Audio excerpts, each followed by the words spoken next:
I've just received some book mail and I think I know what it is. And if it is what I think, it is a physical copy of a book I have just finished reading. And it is. This is Work-Love Balance by Sophie Loxton.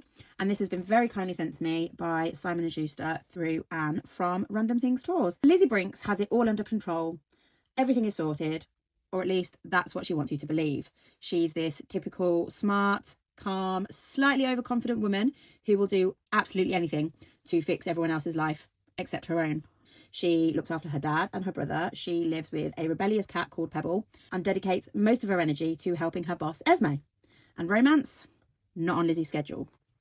That is until Esme enters both a professional and romantic collaboration with Ajax, a high-end influencer, which in turn introduces Lizzie to Ajax's right-hand man, Ollie.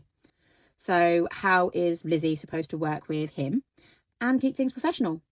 The collaboration takes them to Venice on a business trip where truth begins to unravel, professionally and romantically for everyone involved. So this was a really fun read, I've got to admit. It flowed really easily and was definitely the kind of book you can sit down and get through quickly. This is your classic enemies to lovers workplace romance with a London and Venice backdrop.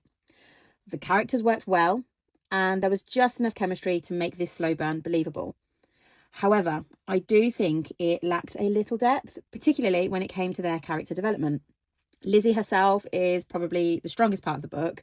She's incredibly relatable. This career-focused professional seems composed and capable on the outside, but behind closed doors is just exhausted. She's overwhelmed. She's back in her PJs with a cup of tea, carrying the weight of everyone else's problems, and you really feel that exhaustion. There were so many layers to her character that could have been explored further, and while what we got was enough to make her engaging, there was definitely room for more emotional depth. And I did find the pacing slightly uneven at times. There were parts that were a little too slow, and whilst the chemistry was there between Lizzie and Ollie, it only just landed for me.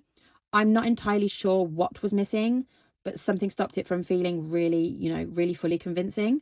It still had many of the elements that people love in a stereotypical romance. There was the workplace tension, there was slow burn, there was chemistry, there was forced proximity, and of course, that dreamy travel setting. And despite my criticisms, I did enjoy this. Whilst the premise was absolutely up my street, the execution just didn't quite deliver for me personally. There's nothing inherently wrong with the book. It's easy, it's comforting, and it has a simple plot. And whilst you more or less know where it's heading from the beginning, that predictability doesn't take away from your enjoyment. So for readers who enjoy slower, character-focused workplace romances, I would definitely recommend it.